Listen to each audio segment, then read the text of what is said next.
నమస్కారం జీటీపీఎల్ వార్తలకి స్వాగతం. ముందుగా ముఖ్యాంశాలు చూద్దాం.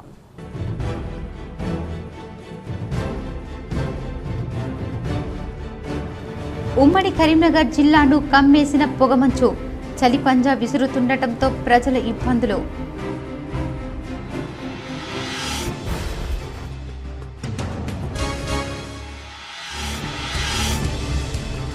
సర్పంచులు పెండింగ్ బిల్లులు వెంటనే విడుదల చేయాలి. తాజా మాజీ సర్పంచుల జేఏసీ కరీంనగర్ జిల్లా అధ్యక్షులు జోగి లక్ష్మీరాజ డిమాండ్. తెలంగాణ రాష్ట్రంలో రైతన్నలపై ప్రభుత్వం అరాచకాలు, లగచర్ల రైతన్నలను కాపాడాలి. జగిత్యాలలో డాక్టర్ బిఆర్ అంబేద్కర్ విగ్రహానికి వినతి పత్రం అందజేసిన మాజీ జెడ్పీ చైర్పర్సన్ దావ వసంత సురేష్.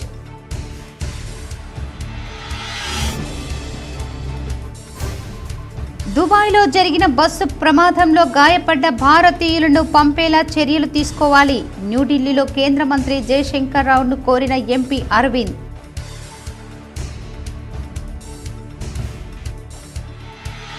మూసీ నది ప్రక్షాళన చేయడం చాలా అవసరం. నిర్వాసితులకు పునరావాసం తప్పనిసరిగా కల్పించాలి. శాసన మండలిలో మాట్లాడిన ఎమ్మెల్సీ జీవన్ రెడ్డి.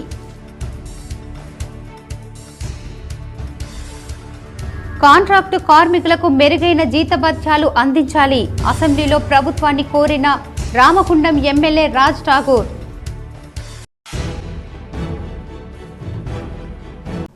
కాంట్రాక్టు కార్మికులకు మెరుగైన జీతభత్యాలు అందించే జీవో 22ను వెంటనే అమలు చేయాలని అసెంబ్లీలో మాట్లాడిన రామగుండం ఎమ్మెల్యే రాజ్ ఠాగూర్ ప్రభుత్వాన్ని కోరారు. కార్మిక క్షేత్రం సార్ అనేక సార్లు అడిగాం సార్. మా దగ్గర సింగరేణిలో దాదాపు రామగుండం ప్రాంతంలోనే 15,000 మంది ఉంటారు సార్. ఎన్టీపీసీలో కేశవరంలో కలిసి 25,000 మంది కాంట్రాక్ట్ కార్మికులు ఉంటారు సార్.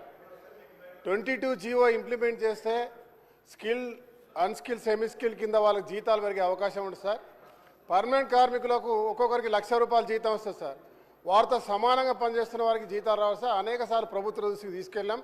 దయచేసి దీన్ని ఇంప్లిమెంట్ చేసేటట్టు చూడాలి సార్ త్వరితగతిగా. అలాగే సార్ మున్సిపల్ కార్మికులు సార్, మా దగ్గర కార్పొరేషన్ సార్, ఆడ కార్మికుల వ్యవస్థ తక్కువ ఉన్నది. వాళ్ళను కూడా రెగ్యులరైజ్ చేస్తారా లేదా వాళ్ళ జీతాలు పెంచే కార్యక్రమం చేయాలని చెప్పి మీ ద్వారా ప్రభుత్వానికి కోరుతున్నారు సార్. ధన్యవాదాలు. ఉమ్మడి కరీంనగర్ జిల్లాలో చలి తీవ్రత పెరిగింది. పెద్దపల్లి జిల్లాను పొగమంచు కమ్మేసింది. మంతని డివిజన్ వ్యాప్తంగా చలి పులి పంజా విసురుతోంది.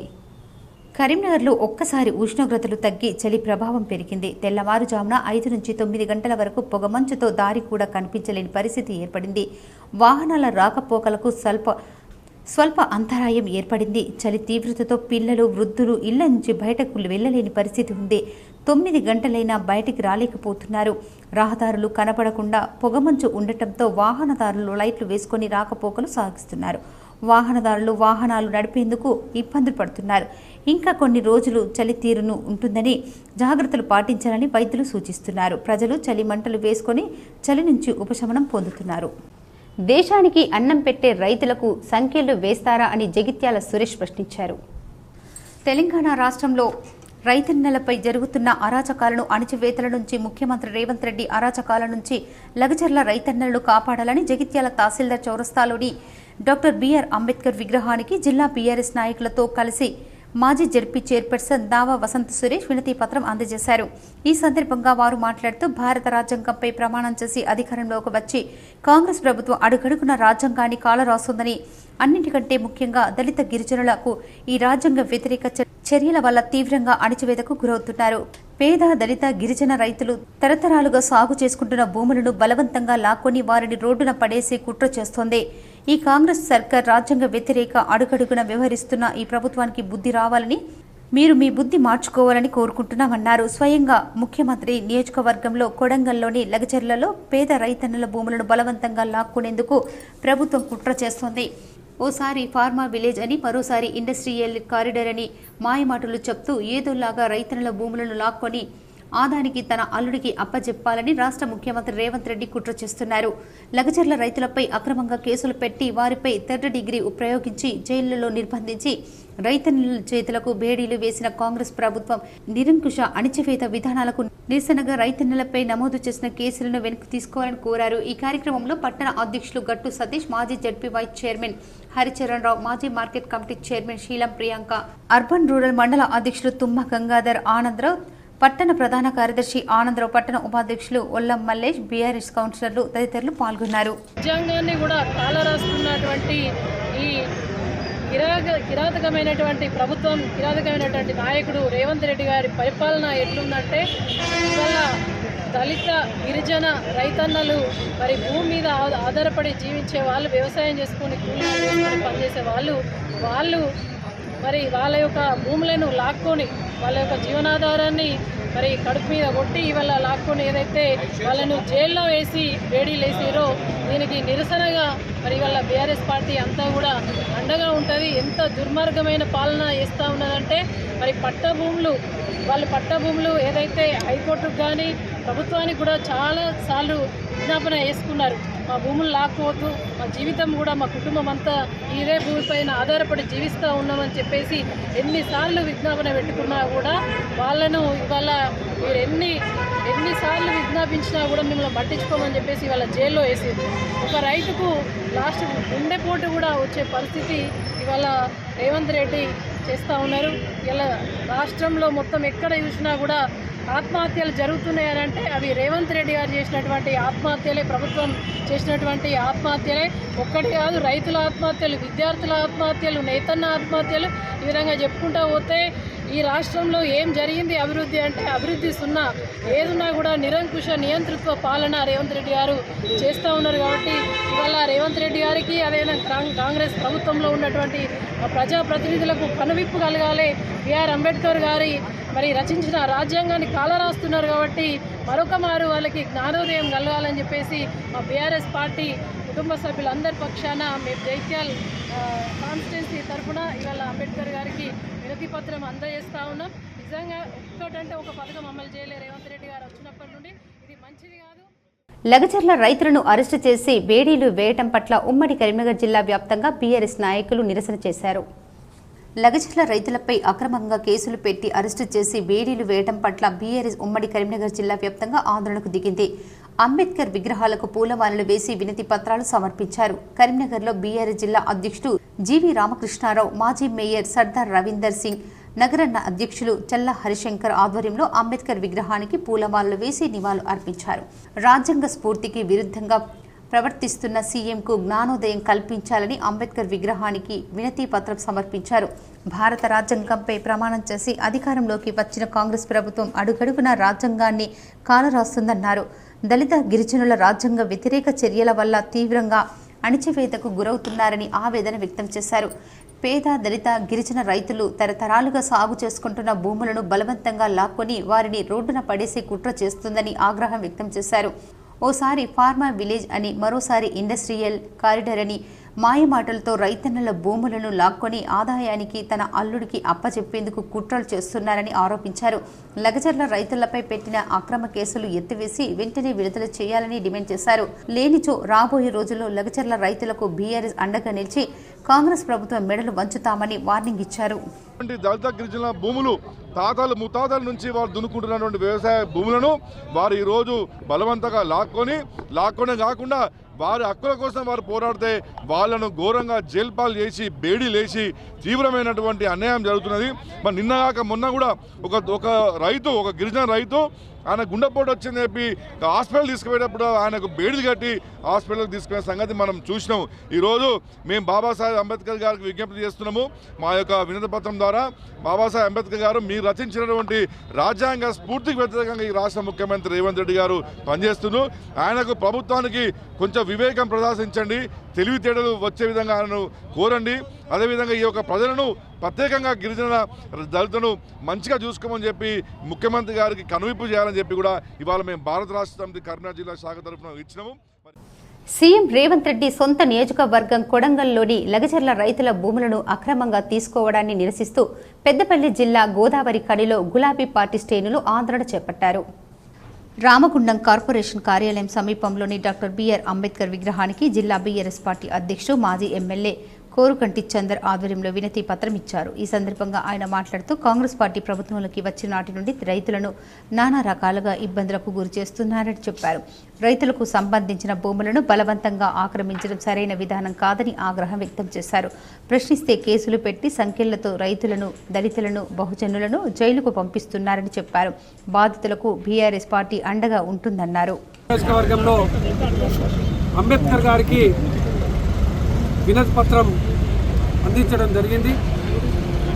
రాజ్యాంగ నిర్మాత దళిత బహుజనుల హక్కుల కోసం రాజ్యాంగాన్ని నిర్మించినటువంటి డాక్టర్ బిఆర్ బాబాసాహెబ్ అంబేద్కర్ గారు వారికి అలా ఇక్కడ ఉన్నటువంటి తెలంగాణ రాష్ట్రంలో జరుగుతున్నటువంటి ఈ దమనకాండను నిరసిస్తూ వారికి వినతి పత్రాన్ని ఇవ్వడం జరిగింది. రాజ్యాంగాన్ని ఉల్లంఘిస్తూ దళితుల బహుజనుల భూములను అక్రమంగా లాక్కొంటూ కొడంగల్లో, లగచెర్లలో మేము ఆ భూమి మీదనే బతికటి వాళ్ళమని వాళ్ళు మొత్తుకున్నా కూడా బలవంతంగా వాళ్ళ భూములను లాక్కుంటూ ఉండరు. అడిగితే ఇలా వాళ్ళ మీద కేసులు పెట్టి వాళ్ళను 35 రోజులుగా జైల్లో ఉంచినారు. వాళ్ళకు ఆరోగ్యం మంచిగా లేక హాస్పిటల్ వెళ్ళాలంటే కూడా రైతులకు ఇలా వేడీలు వేసి హాస్పిటల్ తీసుకుపోతున్నటువంటి పరిస్థితి ఇలా తెలంగాణ రాష్ట్రంలో ఉన్నది. ప్రశ్నిస్తే కేసులు, మా భూమి మేమే ఉంచుకుంటామంటే కూడా దుర్మార్గంగా లాక్కునేటువంటి ఒక ప్రయత్నం ఈరోజు ఈ యొక్క కాంగ్రెస్ ప్రభుత్వం రేవంత్ రెడ్డి సొంత నియోజకవర్గంలోనే చేస్తూ ఉన్నాడు. ఇంత దురహంకారమైనటువంటి పాలన ఈ తెలంగాణ రాష్ట్రంలో ఎన్నడూ లేదు. తమ సమస్యలు పరిష్కరించాలని రాష్ట్ర వ్యాప్తంగా ఆశా వర్కర్లు ఆందోళన బాటపట్టారు. ఈ నెల 15న నిర్మల్ జిల్లా కేంద్రంలో ప్రారంభమైన ఆశా వర్కర్ల బస్సు జాత ఈరోజు పెద్దపల్లి జిల్లా గోదావరి పట్టణానికి చేరుకుంది. ఈ సందర్భంగా ఆశా వర్కర్లు అంబేద్కర్ విగ్రహానికి పూలమాలలు వేసి నివాళులు అర్పించారు. అనంతరం కార్పొరేషన్ కార్యాలయం సమీపంలో రహదారిపై నిరసన ప్రదర్శనలు చేపట్టారు. ఈ సందర్భంగా రాష్ట్ర ఆశా వర్కర్ల అధ్యక్షురాలు జయలక్ష్మి మాట్లాడుతూ ఈ నెల 31 వరకు హైదరాబాద్ చేరుకొని పెద్ద ఎత్తున బహిరంగ సభ నిర్వహిస్తున్నామని అన్నారు. ఎన్నికలకు ముందు కాంగ్రెస్ పార్టీ ఇచ్చిన హామీలను నెరవేర్చాలని అన్నారు. ఈ నెలకు 18,000 వేతనంతో పాటు ఈఎస్ఐ, పీఎఫ్ సౌకర్యం కల్పించాలని డిమాండ్ చేశారు. ప్రస్తుతం జరిగే అసెంబ్లీ సమావేశంలో నిర్ణయం తీసుకోవాలని పేర్కొన్నారు. లేదంటే నిరవధిక సమ్మెకు పిలుపునిస్తామని హెచ్చరించారు. రాష్ట్రంలో ఆశా వర్కర్ల సమస్యలు పరిష్కరించాలని కోరుతూ ఈ నెల 15వ తేదీన నిర్మల్ జిల్లాలో ఆశా వర్కర్ల రాష్ట్ర బస్సు జాతాను ప్రారంభించాం. ఈరోజు గోదావరికని ప్రాంతానికి ఈ జాతా చేరుకున్నది. అన్ని జిల్లాలు తిరుగుతూ ఈ నెల 31వ తేదీన హైదరాబాద్ ఇందిరా పార్క్ వద్ద ఈ సభ ముగిస్తుంది. ఈ జాతా సందర్భంగా ఈ రాష్ట్రంలో అధికారంలో ఉన్న కాంగ్రెస్ ప్రభుత్వాన్ని మేము ప్రధానంగా అడుగుతున్నది ఏంటంటే, ఆశా వర్కర్లకి ఫిక్స్డ్ వేతనం 18,000 నిర్ణయించాలి. ఇప్పుడు జరుగుతున్న అసెంబ్లీ సమావేశాల్లో ప్రకటించాలని మేము ప్రధానంగా డిమాండ్ చేస్తున్నాం. అట్లాగే పీఎఫ్, ఈఎస్ఐ సౌకర్యం కల్పించాలి, ఉద్యోగ భద్రత కల్పించాలి, ఇన్సూరెన్స్, మట్టి ఖర్చులు, ప్రమోషన్లు, రిటైర్మెంటు, పెన్షన్ ఇవన్నీ కూడా మేము చాలా డిమాండ్లను ఇప్పటికే ఈ రాష్ట్ర ప్రభుత్వానికి అనేక సార్లు తెలియజేశాం. అనేక సార్లు చర్చలు కూడా జరిగినాయి. కానీ జీవోల రూపంలో మాత్రం, అమలు రూపంలో మాత్రం అవి రావట్లేదు. ఆ విధంగా హలో మాల చలో అసెంబ్లీకి వేలాదిగా మాలలు తరలివచ్చి విజయవంతం చేయాలని తెలంగాణ రాష్ట్ర మాల సంఘాల జేఏసీ రాష్ట్ర కన్వీనర్ నల్లల కనకరాజు పిలుపునిచ్చారు. మంగళవారం నగరంలోని ప్రెస్ క్లబ్ భవనంలో విలేకరుల సమావేశంలో ఆయన మాట్లాడుతూ, అసెంబ్లీ ఎన్నికల్లో కాంగ్రెస్ హక్కును చేర్చుకుంటే అవకాశవాద రాజకీయాలకు పరాకాష్ఠగా మారిందని ఆరోపించారు. ఆంధ్రప్రదేశ్ ముఖ్యమంత్రి చంద్రబాబు నాయుడు డిఎన్ఏ, తెలంగాణ ముఖ్యమంత్రి రేవంత్ రెడ్డి డిఎన్ఏ ఒకటేనని, అందుకే మాలల సింహగర్జనకు హాజరు కాకుండా మాదిగల మీటింగ్కు వెళ్లారని విమర్శించారు. బీజేపీతో అంటగడుతున్న మందకృష్ణ మాదిగకు ముఖ్యమంత్రి రేవంత్ రెడ్డి ఏ విధంగా వెన్నుదన్నిగా నిలుస్తున్నారు? యావత్ మాల సమాజం, తెలంగాణ సమాజం గమనిస్తుందని దుయ్యబడ్డారు. 33 జిల్లాల నుండి డిసెంబర్ 19కి వేలాది మంది మాలలు అసెంబ్లీని ముట్టడి చేస్తారు. బీజేపీతో ప్రయాణం చేస్తున్న మందకృష్ణ మాదిగకు కాంగ్రెస్ ముఖ్యమంత్రి ఎట్లా సపోర్ట్ చేశారు? దీని మీద ముఖ్యమంత్రి రేవంత్ రెడ్డిపై కాంగ్రెస్ అధిష్టానానికి ఏఐసీసీ అధ్యక్షులు మల్లికార్జున్ ఖార్గేకి సోనియా గాంధీకి ఫిర్యాదు చేస్తాం. మీ ప్రభుత్వం దగ్గర ఎస్సీ జనాభా, అందులో మాలా, మాదిగ మరియు ఉపకులాల జనాభా లెక్కలు అధికారికంగా ఉన్నాయా? ఉంటే శ్వేతపత్రం విడుదల చేయాలి. ఈ పత్రికా సమావేశంలో పాల్గొన్నవారు సలహాదారులు నక్క రాజయ్య, లక్ష్మీరాజం, రొడ్డ శ్రీనివాస్, ఎస్సీ వర్గీకరణ వ్యతిరేక పోరాట సమితి ఉమ్మడి కరీంనగర్ జిల్లా కో కన్వీనర్, జిల్లా అధ్యక్షులు సాతాల సాగర్, పట్టణ అధ్యక్షులు మద్దిల రాజేందర్, బైరం కుమార్, గొర్రె రవీందర్, బిట్ల రవి, నల్లల కనకార, రాష్ట్ర కన్వీనర్, తెలంగాణ రాష్ట్ర మాల సంఘాల జేఏసీ తదితరులు పాల్గొన్నారు. రేవంత్ రెడ్డి గారు పాల్గొని ఎస్సీ వర్గీకరణ వారం రోజుల్లో మేము చేస్తాము, మాదిగలకు మేము ప్రాధాన్యత ఇస్తున్నాము, రాజకీయ రంగంగా కానీ అధికారిక రంగంగా కానీ అన్ని రంగాలలో మేము మాదిగలకు ప్రాధాన్యత ఇస్తాము, వర్గీకరణ చేయడానికి మా ప్రభుత్వము సానుకూలంగా ఉందని ఒక పబ్లిక్ మీటింగ్లో చెప్పడము చట్టరీత్యా నేరము, మాలల ఆత్మగౌరవం దెబ్బతీయడానికి ఒక ఉదాహరణ. దీన్ని ఆధారం చేసుకొని తెలంగాణ రాష్ట్రంలో ఉన్న అన్ని కులాలకు ముఖ్యమంత్రి వివరించాల్సిన ముఖ్యమంత్రి గౌరవ రేవంత్ రెడ్డి గారు మాల సామాజికాన్ని విస్మరించి కేవలం మాదిగ సామాజిక వర్గానికి ముఖ్యమంత్రిగా ప్రవర్తన చేస్తున్న తీరును బట్టి 19 తారీఖు నాడు ఉదయం 10 గంటలకు చెలో అసెంబ్లీ ముట్టడి కార్యక్రమం పెట్టుకోవడం జరిగినది. తెలంగాణ రాష్ట్రంలో ఉన్న 33 జిల్లాల మాల మేధావులు, కవులు, కళాకారులు, కార్యకర్తలు అందరూ ఏకదాటి మీదకి వచ్చి 19 తారీఖు నాడు హైదరాబాద్ అసెంబ్లీ ముట్టడి చేయడానికి తీర్మానం చేసుకోవడం జరిగింది.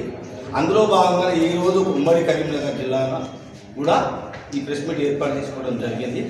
అయ్యా ముఖ్యమంత్రి రేవంత్ రెడ్డి గారు, అసెంబ్లీ ఎన్నికల్లో బీజేపీ పార్టీతోని ప్రయాణం చేసిన మందకృష్ణ మాదిగా ఏ పార్టీలన్నా ఉండండి, బీజేపీ పార్టీలో ఉండండి, కాంగ్రెస్ పార్టీలో ఉండండి, టీఆర్ఎస్ పార్టీలో ఉండండి, సిపిఐ పార్టీలో ఉండండి, ఏ రాజకీయ తెలంగాణలో ఎంబీబీఎస్, బీడీఎస్ విద్యార్థులకు హైకోర్టులో ఊరట లభించింది. ఇతర రాష్ట్రాల్లో చదివిన రాష్ట్ర విద్యార్థులను స్థానికులుగా పరిగణించాలని ఉన్నత న్యాయస్థానం పేర్కొంది. మెడికల్ ఫీజు అభ్యర్థులకు తెలంగాణ హైకోర్టులో ఊరట లభించింది. తెలంగాణ స్థానికత ఉండి ఇతర రాష్ట్రాల్లో ఎంబీబీఎస్, బీడీఎస్ చదివిన తెలంగాణ స్థానికత లేకుండా ఇక్కడ ఎంబీబీఎస్, బీడీఎస్ చదివిన వారికి కూడా స్థానికులంగా పరిగణించాలని హైకోర్టు ప్రభుత్వాన్ని ఆదేశించింది. ఇందుకు సంబంధించిన ప్రభుత్వ జీవోను హైకోర్టు నిలిపివేసింది. ప్రభుత్వం తీసుకొచ్చిన జీవో 140ని సవరణ చేయాలని గతంలోని ప్రభుత్వాన్ని హైకోర్టు ఆదేశించింది. ప్రభుత్వ జీవోను సవాల్ చేస్తూ మెడికల్ పీజీ విద్యార్థులు హైకోర్టును ఆశ్రయించారు. జీవో 140 ప్రకారం 6వ తరగతి నుంచి 12వ తరగతి వరకు తెలంగాణలో చదవడంతో పాటు ఎంబీబీఎస్ కూడా ఇక్కడే పూర్తి చేసిన వారికి తెలంగాణ స్థానికత కల్పిస్తారు. ఈ జీవో అమలును ప్రస్తుతం హైకోర్టు నిలిపివేసింది. మూసి అభివృద్ధి పేరిట ఆ పరివాహక ప్రాంతంలో కూలగొట్టిన ఇళ్లకు ఈఎంఐలు ఉంటే ప్రభుత్వం చెల్లిస్తుందా అని బీఆర్ఎస్ ఎమ్మెల్సీ కవిత సూటిగా ప్రశ్నించారు. మూసి అభివృద్ధి పేరిట ఆ పరివాహక ప్రాంతంలో కూలగొట్టిన ఇళ్లకు ఈఎంఐలు ఉంటే ప్రభుత్వం చెల్లిస్తుందా అని బీఆర్ఎస్ ఎమ్మెల్సీ కవిత సూటిగా ప్రశ్నించారు. మూసి అభివృద్ధి కోసం మూసి రివర్ డెవలప్మెంట్ కార్పొరేషన్ లిమిటెడ్ ఎంఆర్డీసీఎల్ ద్వారా డీపీఆర్ చేస్తున్నామని మంత్రి శ్రీధర్ బాబు శాసన మండలిలో ప్రస్తావించగా ఎమ్మెల్సీ కవిత పలు అంశాలపై ప్రశ్నలు సంధించారు. మూసీ నది విషయంలో డీపీఎస్ ఆధారంగా అంచనా వ్యయాలు ఉంటాయని ప్రభుత్వం చెబుతోంది. కానీ 4100 కోట్లు కావాలని ప్రపంచ బ్యాంకును ప్రభుత్వం ఆశ్రయించినట్లు మాకు నిర్దేశమైన సమాచారం ఉంది. ప్రపంచ బ్యాంకును ప్రభుత్వం ఆశ్రయించిన విషయం వాస్తవమా కాదా? డీపీఆర్ తయారు కాలేదని ప్రభుత్వం ఈరోజు సభకు చెప్పింది. ఏ తేదీన ప్రభుత్వం ప్రపంచ బ్యాంకు సహాయం కోరుతూ ప్రతిపాదనలు పంపించింది. మూసీ కోసం 14,100 కోట్ల వ్యయం అవుతుందని, నిధులతో పాటు అనుమతులు ఇప్పించాలని ఇటీవల సీఎం రేవంత్ రెడ్డి కేంద్ర మంత్రి కిషన్ రెడ్డిని ఏ ప్రతిపాదికన అడిగారు. ఒకవేళ కేంద్రాన్ని సహాయం కోరడం, ప్రపంచ బ్యాంకు సహాయం కోరడం వాస్తవమైతే సభను, ప్రజలను ఎందుకు తప్పుదోవ పట్టిస్తున్నారు? సభను తప్పుదోవ పట్టిస్తే అవసరమైతే ప్రివిలేజ్ మోషన్ ప్రవేశపెడతామని కవిత హెచ్చరించారు. మూసీ నది గర్భంలో నివసించే 309 కుటుంబాలు వాళ్ళంతట వాళ్ళు ఖాళీ చేసి వెళ్లిపోయారని ప్రభుత్వం చెబుతోంది. కానీ హృదయ విదాకరమైన వీడియోలను చూస్తే ప్రభుత్వం చెబుతున్నది అవాస్తవమని స్పష్టమవుతోంది. 309 కుటుంబాలు సమ్మతిస్తూ ఏవైనా పత్రాలపై సంతకాలు చేసి ఉంటే అవి సభకు అందించాలని ప్రభుత్వాన్ని డిమాండ్ చేస్తున్నాం. 181 కుటుంబాలు తామంతట తామే కూల్చేసుకొని వెళ్లిపోయారని ప్రభుత్వం చెబుతోంది. ఇది వినడానికి కూడా హాస్యాస్పదంగా ఉంది. మూసీ నిర్వాసితులు విషయంలో మానవీయ కోణంలో ఆలోచించాలని కాంగ్రెస్ ప్రభుత్వానికి ఎమ్మెల్సీ కవిత సూచించారు. నిన్నగాక మొన్న మనం గౌరవ ముఖ్యమంత్రి గారిని చూసినాం సార్. వారు ఢిల్లీకి వెళ్ళి అక్కడ కేంద్ర మంత్రి కిషన్ రెడ్డి గారిని కలిసి 14,000 కోట్ల రూపాయలు మాకు మూసీ అభివృద్ధికి కావాలని చెప్పి అడగడం జరిగింది సార్. మరి అది ఏ ప్రాతిపదికన అడిగినారు? మీకు డిపిఆర్ లేకపోతే మూసీ దగ్గర మీరు 14,000 కోట్లు ఏం ప్రాజెక్టుల కోసం అడిగినరు, ఎందుకోసం అడిగినరు? మరి ఒకవేళ అవి రెండు వాస్తవం అయితే సీఎం గారు 14,000 కోట్లు అడగడం, అట్లానే వరల్డ్ బ్యాంకుకి మీరు అడగడం వాస్తవం అయితే మరి ఇక్కడ మమ్మల్ని తప్పుదోవ పట్టిస్తున్నారా? సభ సాక్షిగా మీరు తప్పుడు సమాచారం ప్రజలకు సభ్యులకు ఇస్తున్నారా? ఇట్లా ఇచ్చినట్టయితే అధ్యక్ష మేము మా పార్టీలో కూడా డిస్కషన్ చేసుకుంటాం అధ్యక్ష. ప్రివిలేజ్ మోషన్ కూడా అవసరమైతే ఆలోచన చేసి మూవ్ చేస్తాం అధ్యక్ష. ఎందుకంటే సభను తప్పుదారి పట్టించడం నిజంగా దారుణం అధ్యక్ష. ఇంకా వీరు ఇచ్చినటువంటి ఆన్సర్స్లో మీరు చూస్తే గమనిస్తే అధ్యక్ష, ఓన్లీ 309 కుటుంబాలు వాళ్ళు రివర్ బెడ్ ఏరియాలో ఉన్నారు కాబట్టి వాళ్ళంతటా వాళ్ళు ఖాళీ చేసి వెళ్ళిపోయారని చెప్పారు అధ్యక్ష. అది డెఫినెట్గా వీడియోలు హృదయ విదారకమైనటువంటి వీడియోలు చూసిన వాళ్ళు అవాస్తవం అని అంటారు అధ్యక్ష. But because in the house you are committing sir that you have given for 309 families of given consent. నేను సభ ద్వారా అడుగుతా ఉన్నా అధ్యక్ష, గౌరవ స్పీకర్ గారికి మరి ఆ 309 కుటుంబాలు ఏదైనా కన్సెంట్ లెటర్ సైన్ చేసి ఉంటే అది ఇవ్వమని నేను కోరుతా ఉన్నా అధ్యక్ష. ఎందుకంటే కింద ఇంకొకటి వారు ఏం చెప్పారు, 181 కుటుంబాలు తమంతట తామే వారి ఇళ్లను కూల్చుకొని వెళ్ళిపోయారని చెప్పారు అధ్యక్ష. ఇది వినడానికి కూడా దారుణంగా చాలా హాస్యాస్పదంగా ఉంది అధ్యక్ష. మరి ఆ 181 కుటుంబాలు ఏదైనా కన్సెంట్ లెటర్ ఇచ్చాయా ప్రభుత్వానికి, ఉన్నదా అనేటటువంటి అంశం మేము అడుగుతా ఉన్నాం అధ్యక్ష. ఎందుకంటే ప్రజల్లోకి వెళ్ళినప్పుడు మూసీ పరివాహక ప్రాంతంలో పర్యటన చేసినప్పుడు మరి అక్కడ బుల్డోజర్లు రావడం, కూల్చడం, హృదయ విదారకమైనటువంటి సన్నివేశాలు అందరం కూడా గమనించినాం అధ్యక్ష. మరి అవేమీ మెన్షన్ చేయకుండా ఈ 300 కుటుంబాల గురించే ప్రభుత్వం చెప్తా ఉంది కాబట్టి వారేమన్నా కన్సెంట్ ఫామ్ ఇస్తే మీ ద్వారా ఇవ్వవలసిందిగా నేను కోరుతా ఉన్నాను అధ్యక్ష. దుబాయ్లో జరిగిన బస్సు ప్రమాదంలో గాయాల పాలైన భారతీయులను స్వదేశానికి రప్పించేలా చూడాలని కేంద్ర మంత్రి జయశంకర్ను ఎంపీ అరవింద్ కోరారు. దుబాయ్ బస్సు ప్రమాదంలో భారతదేశానికి చెందిన అనేక మంది గాయపడ్డ విషయం తెలిసిందే. అయితే వారిని వీలైనంత తొందరగా భారత్కు రప్పించే విధంగా చూడాలని ఎంపీ ధర్మపురి అరవింద్ కేంద్ర మంత్రి జయశంకర్ను కోరారు. ఈ మేరకు మంగళవారం ఆయన లేఖ రాశారు. బాధితుల్లో పలువురు నిజామాబాద్ పార్లమెంటు నియోజకవర్గానికి చెందిన వారున్నారని ఎంపీ లేఖల్లో రాశారు. 18న టీపీసీసీ ఆధ్వర్యంలో చలో రాజ్భవన్ను విజయవంతం చేయాలని PCC chief MLC Mahesh Kumar Goud పిలుపునిచ్చారు. బుధవారం నాడు ఉదయం 11 గంటలకు టీపీసీసీ అధ్యక్షుడు మహేష్ కుమార్ గౌడ్ ఆధ్వర్యంలో చలో రాజ్భవన్ కార్యక్రమం విజయవంతం చేయాలని కోరారు.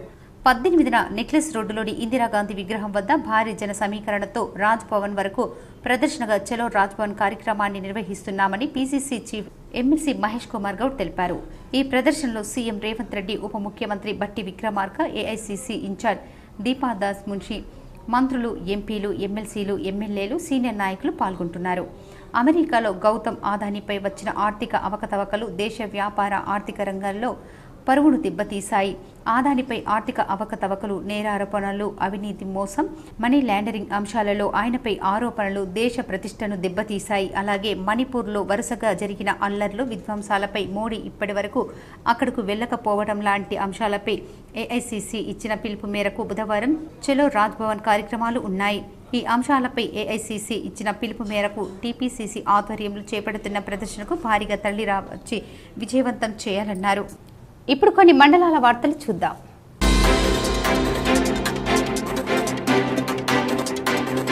మంగళవారం కరీంనగర్ ప్రెస్ క్లబ్ భవనంలో విలేకరుల సమావేశంలో ఆయన మాట్లాడుతూ, నిన్న జరిగిన అసెంబ్లీలో సర్పంచులు పెండింగ్ బిల్లులు ప్రభుత్వం విడుదల చేయాలని కోరుతూ మాట్లాడిన ఎమ్మెల్యేలు కాటిపల్లి వెంకట రమణారెడ్డి, హరీష్ రావు పట్ల రాజేశ్వరరెడ్డి, కొత్త ప్రభాకర్ రెడ్డి, కోవా లక్ష్మి, ప్రతిపక్ష ఎమ్మెల్యేలకు మరియు పంచాయతీ రాజ్ శాఖ మంత్రి సీతక్కకి సర్పంచులు అందరి తరఫున కృతజ్ఞతలు తెలిపారు. సర్పంచులకు రావాల్సిన బిల్లులు ఇవ్వడానికి ప్రభుత్వం తేదీ చెప్పాలని అన్నారు. అప్పుల పాలైన సర్పంచులు ఆత్మహత్యలు చేసుకోకముందే బిల్లులు విడుదల చేయాలని కోరారు. ఎస్ఎఫ్ఈ నిధులు 2 సంవత్సరాల నుండి గ్రామ పంచాయతీలకు విడుదల కాకపోవటం వల్ల బ్లీచింగ్, శానిటైజర్, డీజిల్ బిల్లులు, వీధి లైట్లు కొనుగోలు చేసి ఖర్చు పెట్టిన ఓచర్ బిల్లులు సర్పంచులు తీసుకోలేదని అన్నారు. ఎంఏ రికార్డు చేసిన బిల్లులతో పాటు ఓచర్ బిల్లులు కూడా ఇవ్వాలని ప్రభుత్వాన్ని కోరారు. రాష్ట్ర వ్యాప్తంగా సుమారు 1200 కోట్ల రూపాయలు బిల్లులు సర్పంచ్లకు రావాల్సి ఉంటుందని చెప్పారు. ఎలక్షన్ ప్రచారంలో ముఖ్యమంత్రి రేవంత్ రెడ్డి సర్పంచ్లు పెండింగ్ బిల్లులను ఇస్తామని హామీ ఇచ్చారు. అధికారంలోకి వచ్చి ఏడాది గడుస్తున్నా ఇవ్వటం లేదని ఆవేదన వ్యక్తం చేశారు. కరోనా సమయంలో గ్రామాలలో కరోనా కట్టడి కోసం పనిచేసి ప్రజలకు కాపాడిన సర్పంచులను ఆదుకోవాలని కోరారు. బిల్లులు ఇవ్వకుండా ఆలస్యం చేస్తే పోరాటం చేస్తామని, ఎమ్మెల్యేలు, మంత్రులు ఇండ్లను ముట్టడిస్తామని హెచ్చరించారు. రాష్ట్ర వ్యాప్తంగా ఉన్న సర్పంచులు సమీకరించి పోరాటం చేస్తామని హెచ్చరించారు. వెంటనే బిల్లులు విడుదల చేయాలని ప్రభుత్వాన్ని డిమాండ్ చేశారు.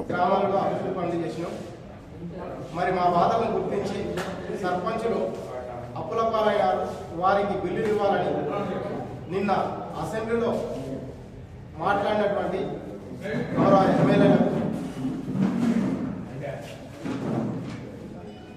తాటిపల్లి వెంకటరామారెడ్డి గారికి, హరీష్ రావు గారికి, పల్లా నాగేశ్వరరెడ్డి గారికి, కొత్త ప్రభాకర్ రెడ్డి గారికి, గోవా లక్ష్మి గారికి మరియు మిగిలిన అన్ని పార్టీల ఎమ్మెల్యేలకు అందరికీ మా సర్పంచులందరి తరఫున కృతజ్ఞతలు, ప్రత్యేకమైన ధన్యవాదాలు. అలాగే సర్పంచుల బాధలు మాకు తెలుసు, వారికి బిల్లులు ఇవ్వాల్సి ఉంది. మేము ఇస్తామని చెప్పిన గౌరవ పంచాయతీరాజ్ శాఖ మంత్రి సీతక్క గారికి మా సర్పంచులందరి తరఫున ప్రత్యేకమైన కృతజ్ఞతలు, ధన్యవాదాలు. అక్క, మీరు వార్తలు ముగించే ముందు ముఖ్యాంశాలు మరోసారి.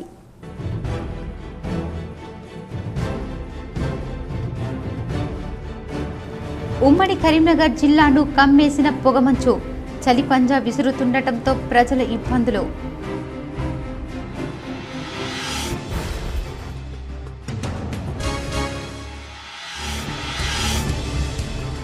సర్పంచులు పెండింగ్ బిల్లులు వెంటనే విడుదల చేయాలి. తాజా మాజీ సర్పంచుల జేఏసీ కరీంనగర్ జిల్లా అధ్యక్షులు జోగి లక్ష్మీరాజ డిమాండ్. తెలంగాణ రాష్ట్రంలో రైతన్నలపై ప్రభుత్వం అరాచకాలు, లగచర్ల రైతన్నలను కాపాడాలి. జగిత్యాలలో డాక్టర్ బిఆర్ అంబేద్కర్ విగ్రహానికి వినతి పత్రం అందజేసిన మాజీ జెడ్పీ చైర్పర్సన్ దావ వసంత సురేష్.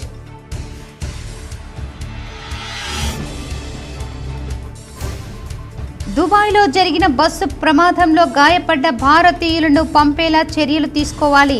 న్యూఢిల్లీలో కేంద్ర మంత్రి జయశంకర్ రావును కోరిన ఎంపీ అరవింద్.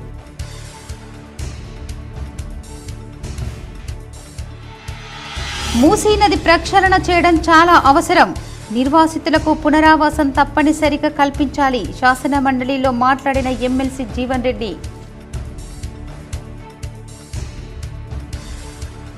కాంట్రాక్టు కార్మికులకు మెరుగైన జీతభత్యాలు అందించాలి. అసెంబ్లీలో ప్రభుత్వాన్ని కోరిన రామగుండం ఎమ్మెల్యే రాజ్ ఠాగూర్.